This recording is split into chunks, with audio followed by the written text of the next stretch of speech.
Buenos días, estamos aquí de nuevo en nuestro programa La Madriguera y os volvemos a traer a un invitado muy especial, a un famoso, el próximo LeBron James español, ¿de acuerdo? Se llama Ricky O'Connor y estará con nosotros para explicarnos un poquito el reglamento de baloncesto, ¿de acuerdo? Ricky. Hola, buenos días. Hola. De acuerdo, Ricky, cuéntanos un poquito tus inicios, de dónde vienes. Pues mira, soy ciudadano americano, ¿vale? Mi familia es española, pero por motivos de trabajo mis padres se fueron por allí y yo nací, bueno, en Estados Unidos. Y bueno, desde pequeño siempre me ha apasionado el básquet. Siempre me acuerdo que estando en el instituto, pues me escapaba de las clases para jugar con mis amigos. Y imagino que después de tantas horas jugando a básquet, pues uno se acaba convirtiendo bueno. Demasiada práctica. Claro, sobre todo algún consejo que les quieras dar a nuestros espectadores. Sí, sobre todo constancia, siempre hay que practicar, nadie nace enseñado, siempre hay que jugar, pasárselo bien y disfrutar. Y ya la técnica se va adquiriendo sola. Muy bien, perfecto. ¿Qué te parece si ahora empezamos un poquito a comentar el reglamento de baloncesto? Me parece buena idea. ¿Sí? Sí. Ah, perfecto, pues vamos a ello, Vamos a ello. ¿De acuerdo? La primera regla es la del juego. Tengo entendido, aquí lo pone, que son 2 equipos de 5 jugadores cada equipo en el terreno de juego, luego pueden haber sustitutos y cuerpo técnico, y lo que se intenta es intentar marcar a canasta y que el equipo contrario no marque en tu canasta. Correcto, sí. Y puedes tener de 1 punto, de 2 puntos y de 3 puntos, ¿no? Las Muy canastas. bien. Muy buena definición. Vale, perfecto. Pasamos a la regla 2. ¿De acuerdo? Ahora vamos a la regla 2, que es la de la pista y el equipamiento. Perfecto. ¿Qué opinas del terreno de juego? Pues yo creo que las medidas del baloncesto, del campo, son perfectas, ya que son 28 de largo por 15 de amplio, y eso consiste en que el campo sea un rectángulo, o sea, es más estrecho que largo. Eso significa que es un juego muy rápido, muy dinámico. El momento que tú marcas una canasta, el equipo contrario te está sacando y tienes que volver atrás. O sea, eso es lo que me gusta del baloncesto, que es un deporte muy rápido, muy dinámico y de constante movimiento. Muy bien. Ahora os pondremos unas imágenes para que tengáis un poquito más de conocimiento sobre este tema.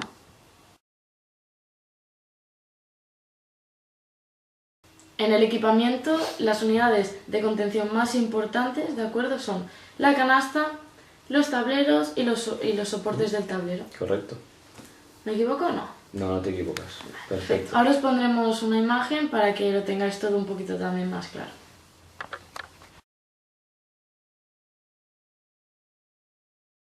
¿De acuerdo? Vamos con la regla número 3, la de los equipos.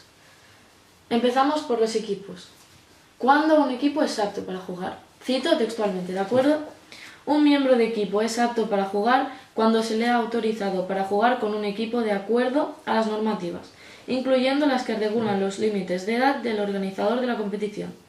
Un miembro de equipo está facultado para jugar cuando ha sido inscrito en el acta antes del comienzo del encuentro y mientras no sea descalificado ni haya cometido 5 faltas. O sea que si tú, en el momento de que haces 5 faltas, estás expulsado, ¿no? Sí, estás descalificado, ya no puedes volver a entrar al terreno de juego. Ah, de acuerdo, de acuerdo. También la regla de cada equipo, ¿de acuerdo? Se tiene que componer un máximo de 12 miembros de equipo para jugar. Serían sustitutos y titulares. Correcto. ¿Vale? Un entrenador y, si el equipo quiere, un entrenador ayudante.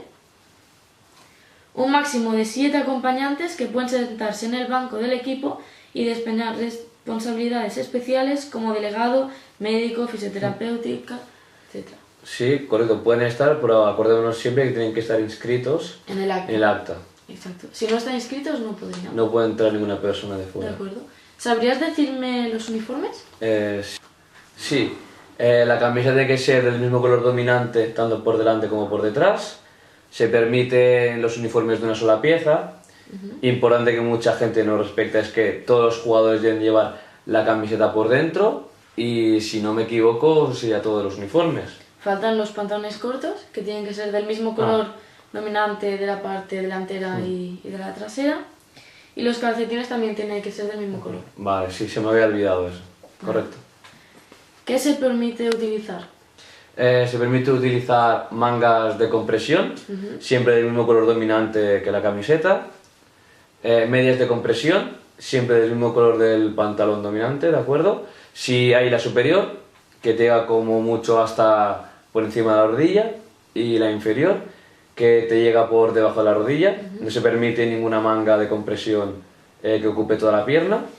También tenemos gafas, se pueden llevar gafas, siempre que se respete el material, ¿de acuerdo? Y no provoque ningún daño a otros jugadores. Se permiten cintas, siempre con una anchura máxima de 5 centímetros, si no me equivoco. Y también lo que nos queda, que se puede usar, es paradrapo, incoloro. Muy bien. Tiene que ser también del mismo color, ¿no? No, no hace falta. ¿No hace falta? No, puede ser esparadrapo incoloro. Vale, de acuerdo. Perfecto.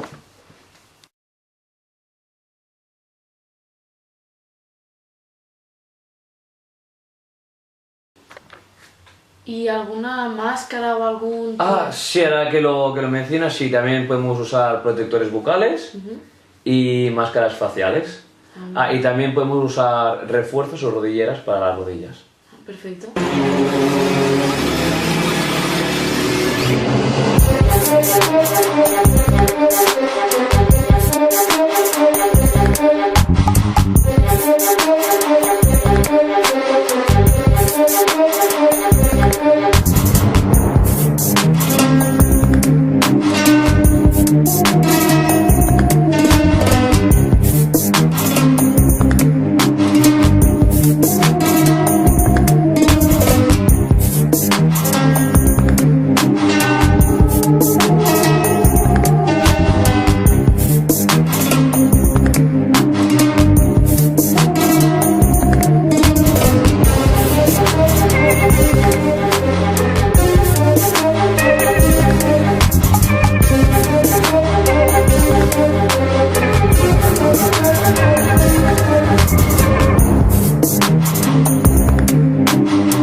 Cuando un jugador se lesiona, lo que tienen que hacer es parar el juego, ¿no?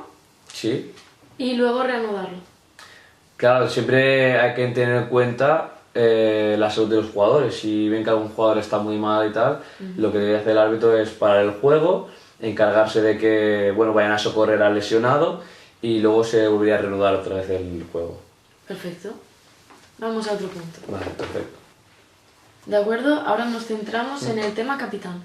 Tú como capitán, ¿qué obligaciones y derechos tienes en tu equipo? Pues como derechos, el capitán es el único jugador dentro del campo que puede dirigirse con el árbitro, comentar ciertas cosas, pero siempre cuando el balón haya salido fuera del campo, el reloj esté parado o el juego esté detenido.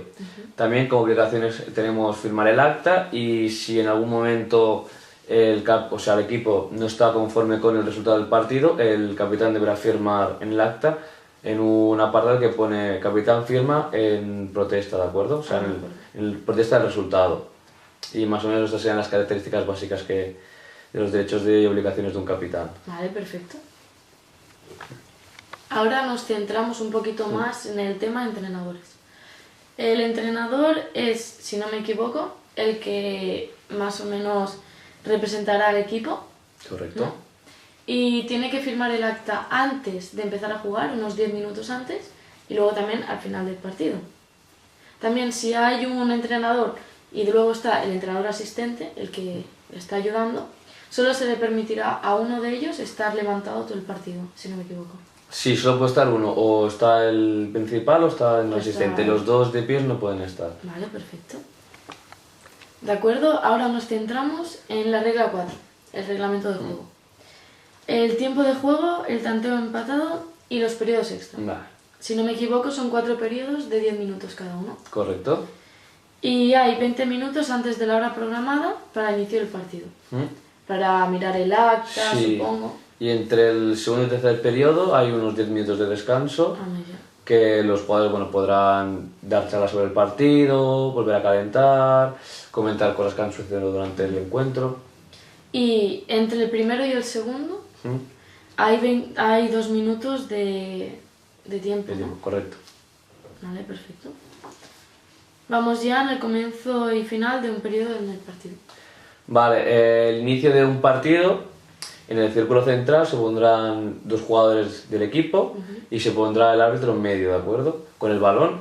Entonces el árbitro tirará el balón hacia arriba y cuando la pelota haya cogido su máxima altura, ¿vale? Y justo vaya a bajar, los dos jugadores saltarán y el primero que la toque, ¿vale? Es el equipo que en teoría habrá recibido el primer saque, ¿vale? Entonces, en los demás periodos, el jugador sacará desde la línea del medio, fuera, ¿vale? Un pie en cada campo y sacarán. Luego también hay que comentar que el equipo local siempre estará a la izquierda del banco del juez de mesa y atacará en la dirección contraria. Y no, es que no me acuerdo de nada. Pero Mario, ¿ahora sabrías decirme cómo es el comienzo y el final de un periodo en el partido? Sí, mira, el primer periodo el árbitro sacará desde el círculo central con un balón al aire y habrá dos jugadores, uno de cada equipo, en cada semicírculo del círculo central, y cuando el balón haya cogido su máxima altura y empieza a bajar, los dos jugadores saltarán y bueno, tocarán el balón. El primero que lo toque es el que ha cogido el saque. Luego en el segundo, tercer y cuarto periodo, un jugador de cada equipo sacará desde la línea central, ¿vale? Un pie en cada campo, siempre fuera del terreno de juego, y bueno, hará un saque normal. Después, en el primer y tercer periodo, o sea, antes del primer y tercer periodo, los equipos tienen derecho a calentar. También el equipo local tendrá su banco a la izquierda del juez de mesa y será su propio terreno. Y no sé si me he olvidado de alguna más. No, diría que entre el primero y el segundo hay 2 minutos, ¿no? Sí, hay 2 minutos. Vale. Yo creo que de este apartado estaría todo. Vale, está todo ya. Ah, por cierto, se me olvidaba.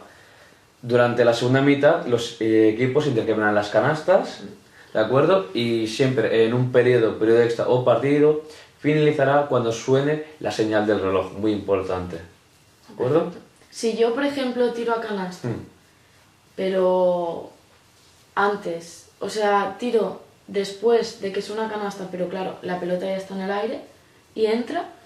O sea, tú tiras, justo suena la señal y entra. Sería válida la canasta porque el tiro se ha efectuado antes. Y si tiro más tarde, ya no. No, entonces no. Vale, perfecto. Vale. El artículo sobre el estado del balón, ¿qué tal si lo leo y comentas un poco? Sí, podemos comentarlo ¿Sí? un poco. Perfecto. Aquí pone que el balón puede estar vivo o muerto, ¿vale? Que el balón pasa a estar vivo cuando, durante el salto entre dos, el balón abandona las manos del árbitro y la lanza. También durante un tiro libre, cuando el balón está a disposición del lanzador, y durante un saque, el balón está a disposición del jugador que lo efectúa. Correcto. Ahí estaría vivo. Después pasaría a estar muerto cuando se convierte cualquier tiro de campo o tiro libre. Un árbitro hace sonar su silbato estando el balón vivo. También resulta evidente que el balón no entrará en el cesto durante un tiro libre. También cuando suena la señal del reloj del partido iniciando el final del periodo. Suena la señal del reloj del lanzamiento mientras un equipo tiene el control del balón. O cuando un jugador de cualquier equipo toca el balón mientras está en el aire en un lanzamiento a canasta. Después de que un árbitro haga sonar su silbato, la señal del reloj del partido suene indicando el final del periodo, o suene la señal del reloj de lanzamiento. Sí, creo que nos ha quedado todos claros, ¿no? Y a los teleoyentes, cuando un balón pasa a estar vivo o pasa a estar muerto. Perfecto. ¿Qué deberíamos si vamos a la siguiente regla? Me parece perfecto.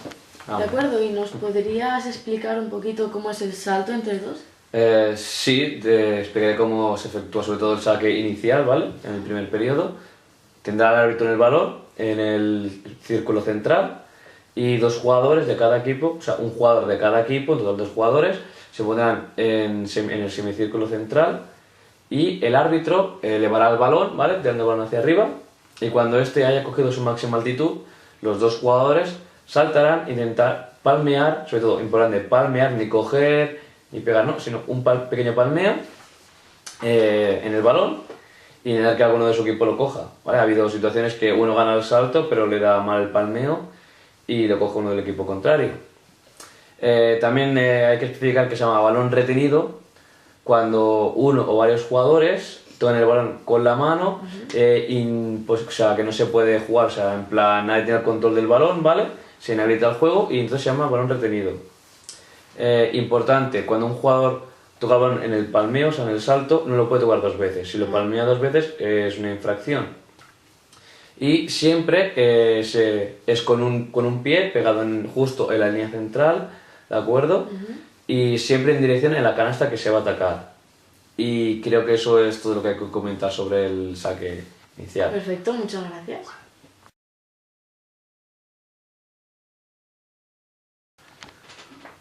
También el procedimiento de posesión alterna, ¿vale? Aquí pone que se indica mediante una flecha, ¿no?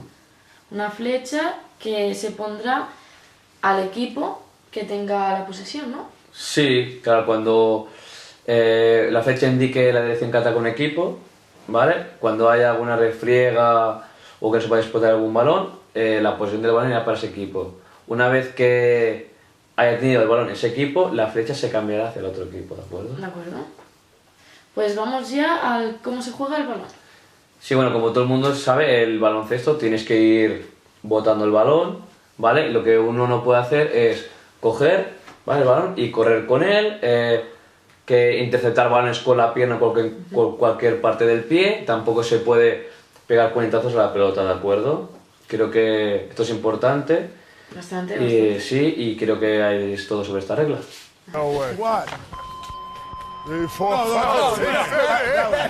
Pero tú has dicho que si le das con alguna parte, en plan con los pies o...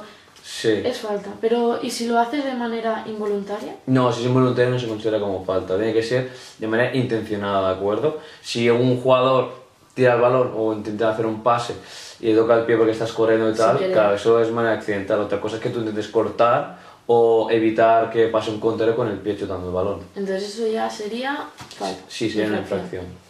Vale, perfecto. Ahora hablaremos del jugador en acción de tiro. Si tengo bien entendido, ¿de acuerdo? Pues hay 3 puntuaciones. Puedes tirar de tiro libre, que valdría 1 punto. Correcto. De dentro del área de triple, ¿no?, que valdría 2 puntos. Que está marcada con una línea, ¿no? Sí. Correcto. Y luego si tiras a partir de 3 hacia ya a mitad del campo, sí, hacia atrás, 3 puntos. Sí, también cabe recordar que es importante que si tú pisas la línea de triple, sigue contando como 2 puntos. Cierto. Y también se puede producir un lanzamiento, que sería cuando el jugador efectúa un lanzamiento de la canasta, un palmeo, que es lo que has dicho tú antes, sí, que tú así, ¿no? Como el saque, sí. Y luego un mate, que es engancharte a canasta, ¿verdad? ¿Has hecho muchos mates? No, no llego al mate, pero bueno, yo soy más de triples. Muy bien, perfecto. Vamos a la siguiente regla. Y una cosa que se me había olvidado. ¿Qué pasa si encestas en tu propia canasta? Bueno, hay 2 opciones, que lo hagas de manera accidental o de manera intencionada. Si es accidental, esa canasta valdría para el equipo contrario. O sea, se anotaría como el capitán del equipo contrario ha marcado esa canasta. ¿De acuerdo? ¿Vale? Si es un tiro de 2, serán 2 puntos, o si es un tiro de 3, serán 3 puntos. Y si es de manera voluntaria, o sea, se hace intencionadamente, no contará como punto y sacará al equipo rival. Muy bien. Vamos ya a la canasta.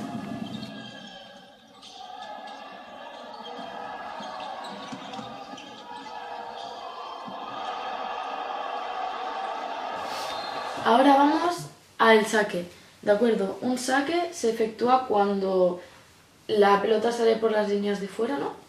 ¿Me sabrías decir cómo es la ejecución? Bueno, una vez que ha salido el balón fuera del terreno de juego, se efectúa el saque desde la zona más próxima, ¿vale? Los 2 pies en paralelo y detrás de la línea de marcación, ¿vale? Y si es un saque que ha salido fuera del balón, ¿vale?, siempre se tendría que jugar hacia adelante. En cambio, por ejemplo, los saques del segundo, tercer y cuarto periodo, hay que tener un pie en cada mitad del campo, de la línea limítrofe, o sea, la línea central, un pie en cada esto, y el jugador tiene opción de jugar el balón con cualquier jugador de su equipo de todo el terreno de juego. O sea, puede jugar tanto atrás como hacia adelante. En cambio, si es un balón que ha salido fuera, siempre se tiene que jugar hacia adelante la pelota, a no ser que sea en el mismo campo propio.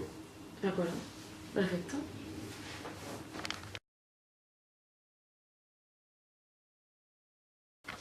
Ahora vamos a hablar del tiempo muerto. ¿Sabrías decirme si cualquier persona del banquillo y del área técnica puede pedir el tiempo muerto? No, solo tienen ese derecho el entrenador o el entrenador asistente, solo uno de los dos, ¿de acuerdo? De acuerdo. No pueden ir a pedir los dos a la vez. Y también, Leo, se puede conceder a cada equipo 2 tiempos muertos durante la primera parte, 3 tiempos muertos durante la segunda parte con un máximo de 2 tiempos muertos durante los 2 últimos minutos de la segunda parte y también un tiempo muerto durante cada periodo extra. Correcto, sí. Muy bien. ¿Lo encuentras bien? ¿Lo encuentras excesivo?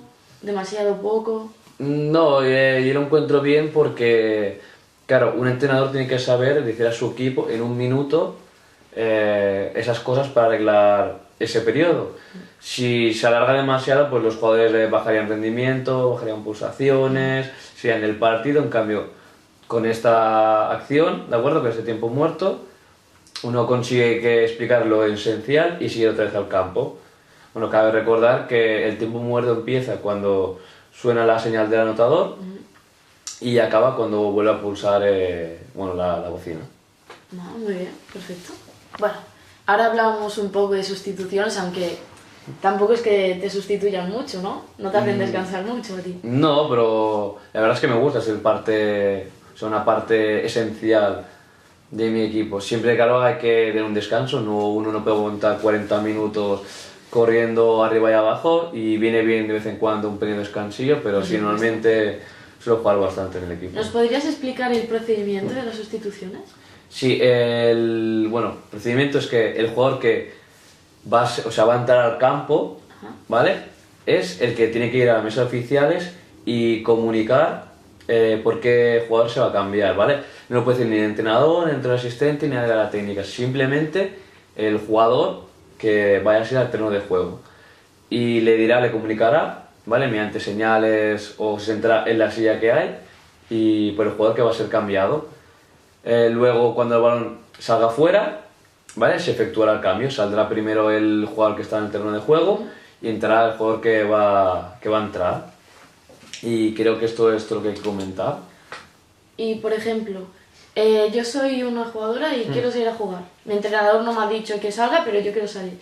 ¿Yo puedo coger y sentarme y decirle al árbitro, oye, cámbiame? Sí, se puede decir, pero luego hay que acatarse las consecuencias. Bueno, pero se podría. Sí, se podría. Se podría. También cabe estar que el jugador que esté en el campo quiera salir. Ya, también es cierto. Sí. Pero en estas situaciones no se suelen pronunciar. Perfecto. Ahora leeré cuando un partido se pierde por incomparecencia. ¿De acuerdo? Un equipo perderá el partido por incomparecencia, o sea que no se presenta, si el equipo no se ha presentado o no se puede presentar 5 jugadores preparados para jugar 15 minutos. O sea, el mínimo para jugar son los 5 jugadores, ¿no? Sí, correcto. De acuerdo. También cuando sus acciones impiden que se juegue el partido. O bien cuando se niega a jugar después de haber recibido del árbitro principal la orden de hacerlo. O sea, si tú no quieres jugar, se va por incomparecencia, ¿no? Claro, es por no presentarse al partido. O por no querer jugarlo. O por no querer jugarlo. Vale, perfecto. ¿Y cuándo un partido lo pierdes por inferioridad numérica? Cuando un equipo tiene 2 o menos jugadores sobre el terreno de juego, ¿vale? El árbitro deberá parar el partido y se suspenderá por falta de inferioridad, ¿vale? Y se ha registrado un tanteo de 2-0 para el equipo que tenga todos los jugadores. Muy bien, perfecto.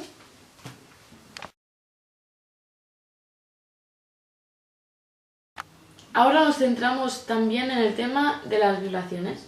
Las violaciones es cuando cometes una infracción de la regla, ¿no? Y entonces lo que tengo entendido es que sería un saque desde el sitio más cercano a donde se ha producido esa infracción. Correcto. Perfecto. Ahora veremos algún vídeo.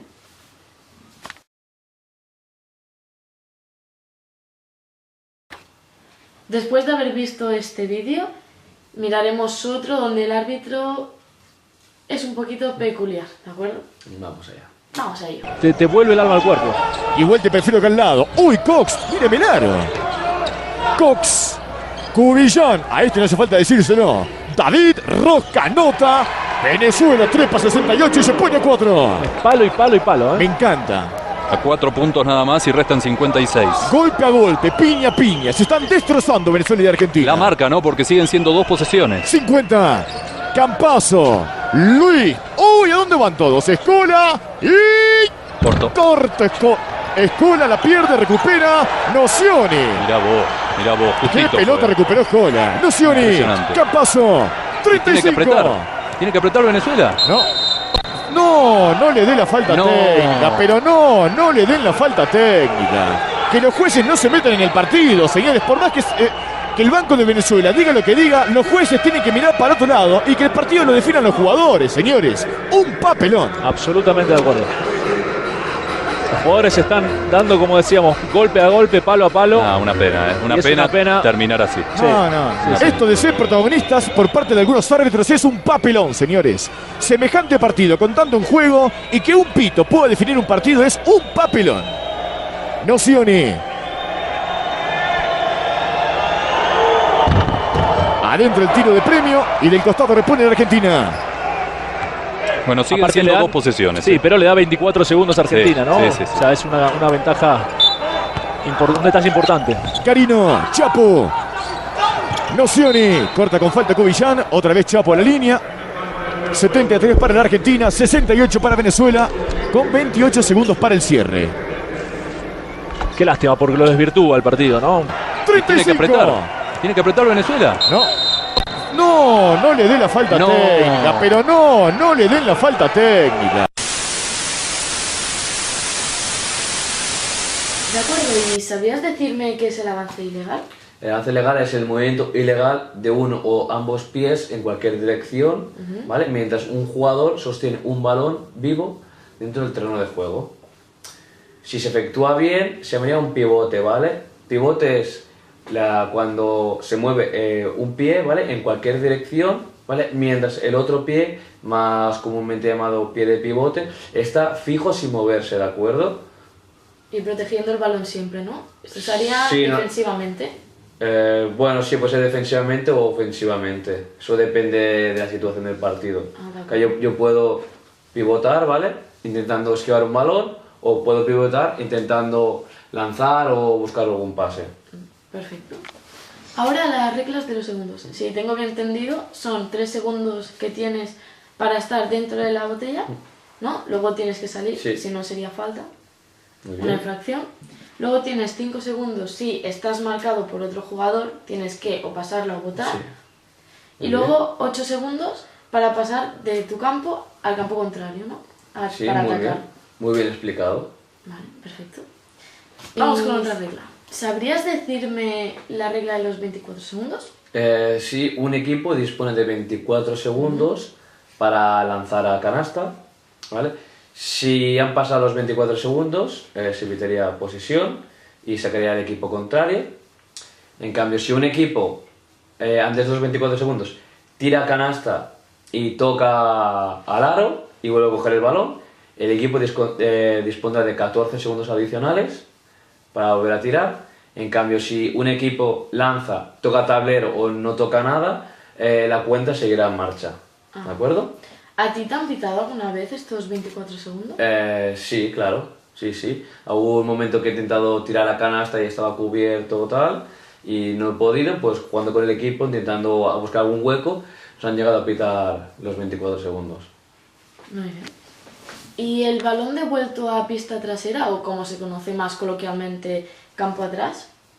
¿Sabrías explicarme un poquito? Sí, se considera balón devuelto a pista trasera cuando un jugador, por ejemplo, va botando el balón y pisa la línea central, ¿de acuerdo? Se considera campo atrás. O si algún jugador, intencionadamente o pasivamente, realiza un pase a un compañero que esté más atrasado de la línea central, ¿vale? Y coja el balón, también se considera balón devuelto a pista trasera. ¿Y sacaría el otro equipo? Sí, claro. Muy bien. Una pregunta que tengo. cuando es campo atrás, o sea, sería campo atrás, si yo efectúo, pues se me va la pelota, lo que hemos dicho antes, y yo no llego a pisar la línea y me lanzo al aire y al vuelo la saco y luego me caigo, entonces no sería campo atrás, ¿verdad? No sería. Vale, perfecto.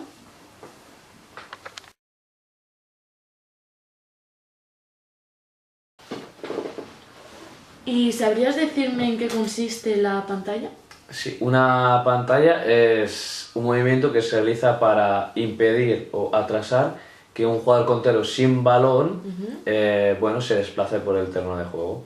Como si estuvieras cubriendo a esa persona, ¿no? No exactamente.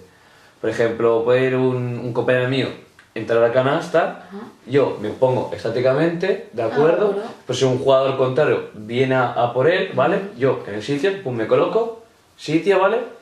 Y tengo que estar estáticamente. Yo si me muevo no sería considerado como una pantalla, sería si pido una infracción. Muy bien. Veámoslo paso a paso. El 15 blanco pasa la pelota al 8 blanco y realiza una cortina que evita al 5 rojo seguir al blanco 6. El 15 blanco realiza una cortina legal. Él está estacionario y la cortina se ejecuta dentro del campo de visión del rojo 5 de manera tal que el jugador defensivo puede evitar la cortina. Sin embargo, el 5 rojo atraviesa corriendo por encima de la cortina y empuja al blanco 15 con su mano izquierda. Ninguna sanción. Decisión incorrecta.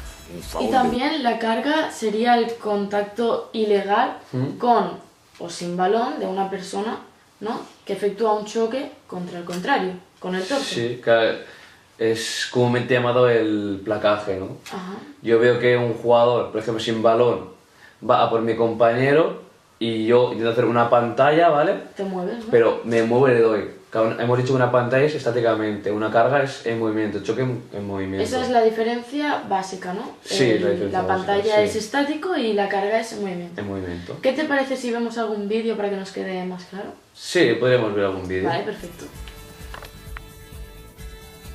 La pelota es pasada a la 8 blanco en la línea de 3 puntos. La 14 blanco le impide al oponente 11 rojo alcanzar una posición defensiva cerca de la 8 blanco.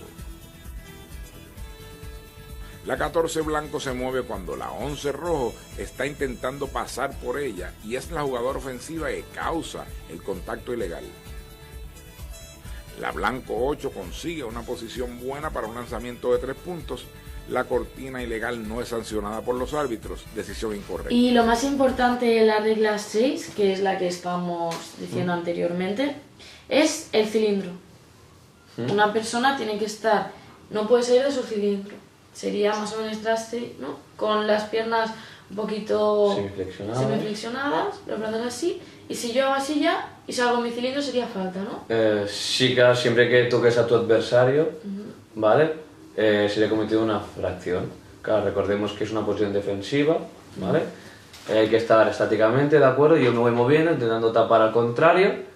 Siempre no debo sobrepasar la punta de los pies, ¿de acuerdo? Ninguna superficie del cuerpo, ni brazos, ni cabezas. Yo, si me muevo el cilindro pero no hay nadie, ¿vale? No pasa absolutamente nada, pero en cambio si estoy en movimiento y pasa alguien y yo, pum, hago así y le toco, ¿vale? Sería considerado como falta. Una infracción. Esto tiene mucho que ver con la pantalla y la carga que hemos dicho antes. Sí, correcto. Muy bien. Veamos unas fotos.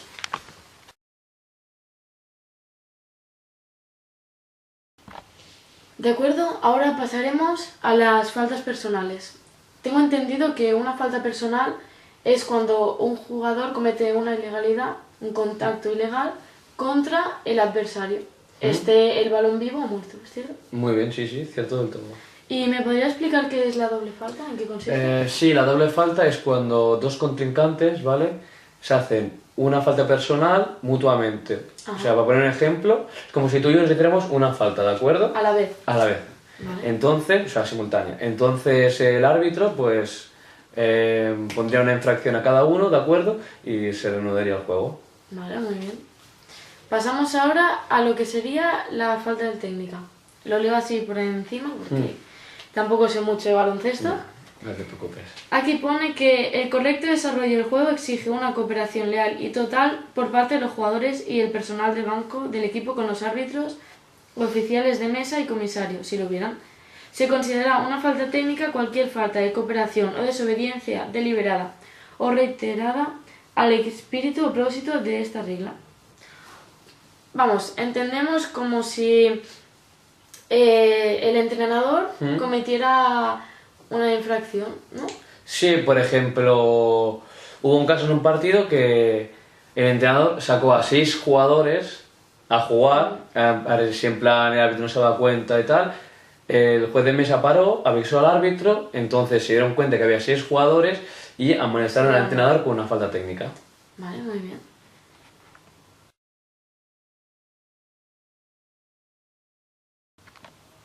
También no nos olvidemos de las faltas antideportivas, que se hacen cuando el jugador comete una infracción, una falta, con contacto hacia su adversario o hacia otra persona. Muy bien, normalmente suelen ser faltas excesivas, ¿de acuerdo? Por ejemplo, a mí en algún partido iba a anotar una canasta y el adversario pues me ha puesto una zancadilla, ¿de acuerdo? ¿Eso sería antideportivo? Sí, sería una falta antideportiva. ¿Y qué me puedes decir de las faltas descalificantes? Por ejemplo, una falta descalificante es una falta antideportiva flagrante, ¿vale? Que puede ser ejecutada por el jugador o por algún miembro del banco del equipo. ¿Me podrías poner así un poco de ejemplo para que nos... Sí, o sea, por ejemplo, cuando jugaba en las categorías inferiores, pues hubo un partido que se calentó un poco, ¿no? Que el árbitro no pitaba todas las faltas, había empujones y bueno, pues hubo un momento del partido que me pegaron un empujón, el árbitro no pitó nada y me giré y le pegó un puñetazo y entonces sería una falta descalificante. Claro. Os estuvisteis en una pelea, ¿no? Sí, más o menos por decirlo así. Muy bien.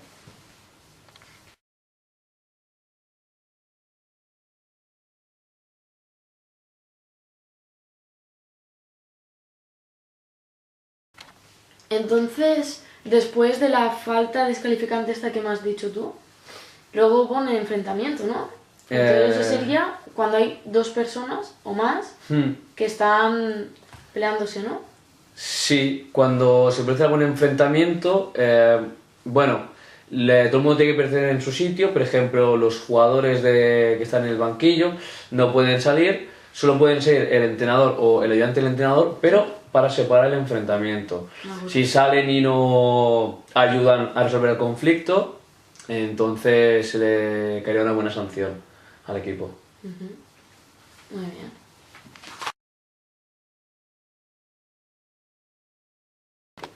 De acuerdo, ahora que estamos llegando casi al final, estamos en la regla 7, las disposiciones generales, toca ahora, ¿de acuerdo? El artículo 40 dice que hay 5 faltas de jugador, o sea, cuando un jugador hace 5 faltas, deberá ser sustituido en 30 segundos, ¿no? Sí, como máximo. Claro, correcto. Cuando alguien realiza 5 faltas, debe abandonar el partido y no inmediato, no puede volver a entrar a jugar en ese partido. Y como bien sería una expulsión. Sí, como bien has explicado, en 30 segundos, ¿vale? Durante esos 30 segundos, el jugador del equipo, ¿vale? O sea, su equipo deberá jugar con 4 jugadores y transcurrir los 30 segundos, como bien has explicado, saldrá el jugador a ser sustituido. Muy bien.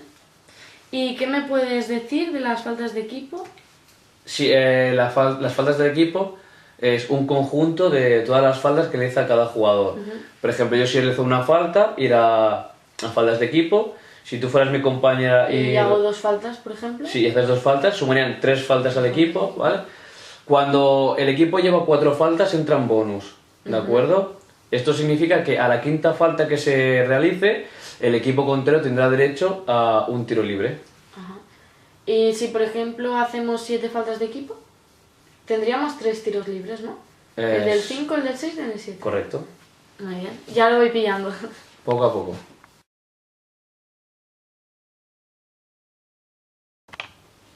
De acuerdo, y ahora los tiros libres. Un tiro libre es una oportunidad concedida a un jugador para que consiga un punto sin oposición, desde una posición detrás de la línea de tiros libres y dentro del semicírculo. Muy bien. No me podré adelantar nunca, ¿no? No, o sea, un tiro libre, ¿vale? Tienes que estar en la zona, puedes moverte más a la izquierda, más a la derecha, más atrás, siempre que estés dentro de la zona delimitada. ¿De acuerdo? ¿Vale? Por ejemplo, lo normal del tiro libre es tirar así, ¿de acuerdo? Aquí. Pero puedes tirarlo con cualquier superficie, ¿de acuerdo? O sea, yo puedo coger el balón y lanzarlo a lo Como cuchara. vea mejor. Sí, siempre que el balón entre por arriba de la canasta, ¿vale? No toque la red, o sea, entre de arriba hacia abajo. Entonces, ¿podré utilizar el método que quiera? Sí, Mientras sea el objetivo que se entra a la canasta, Sí. puedo utilizar el método que sí. quiera. Como si quieres ponerte de espaldas y tirar así y entra, sería punto igualmente. Va muy bien, Sí, está sí. muy bien saberlo. I'm making a basketball appearance, but Julia is the baseball reporter for the Astros. Look like they're going to have a very good year coming up. I hope so. There it is, underhanded. Oh, he makes it. This young man was shooting terribly from the free throw line at Louisville, and he switched to underhanded after his freshman year. And he has gone from a bad free throw shooter to an excellent free throw shooter. You just don't see young kids doing this anymore, but he can make them. He got a great touch. 2 for 2. De acuerdo, ahora que hemos visto cómo se realiza un tiro libre, ¿qué tal si miramos también la posición en que tienes que estar cada jugador? Sí, así los espectadores pueden ver cómo han de colocarse perfectamente. Perfecto, pues vamos a la foto.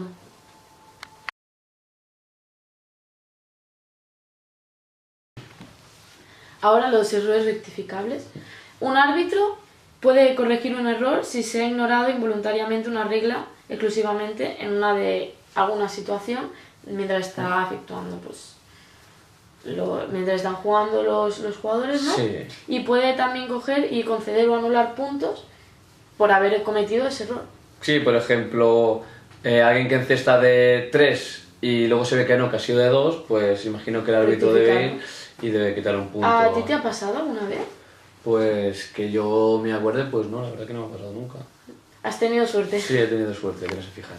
De acuerdo, ahora nos centramos en la regla 8, que es la de los árbitros.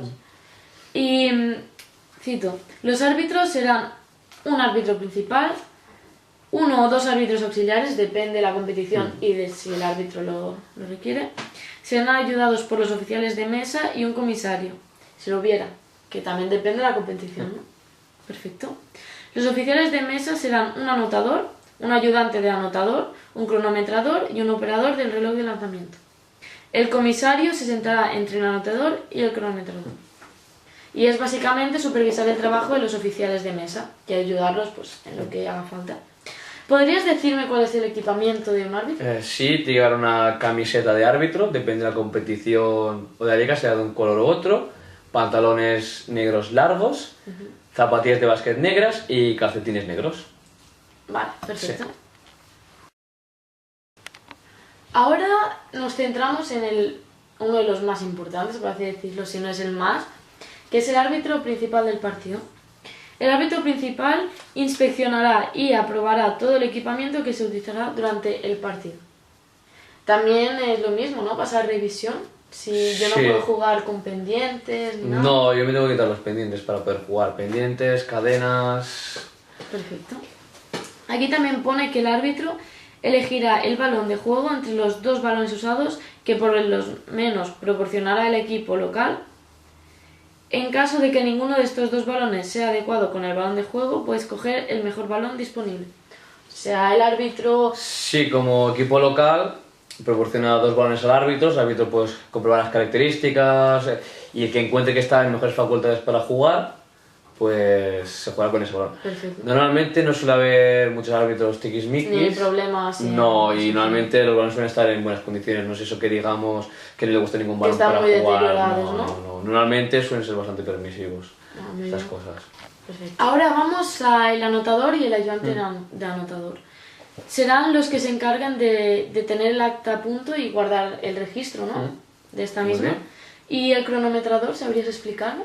Sí, o sea, el cronometrador es quien lleva el tiempo, ¿de acuerdo? Lleva un cronómetro, está en la mesa y más que nada se encarga de los tiempos muertos, los descansos, ¿vale? Sí, aparte de los que puede ver en la pared, siempre también lo lleva el cronometrador, todas estas funciones. Para que no haya ningún fallo. Sí, para que no haya ningún fallo, que ven que vayan bien. Perfecto, muy bien.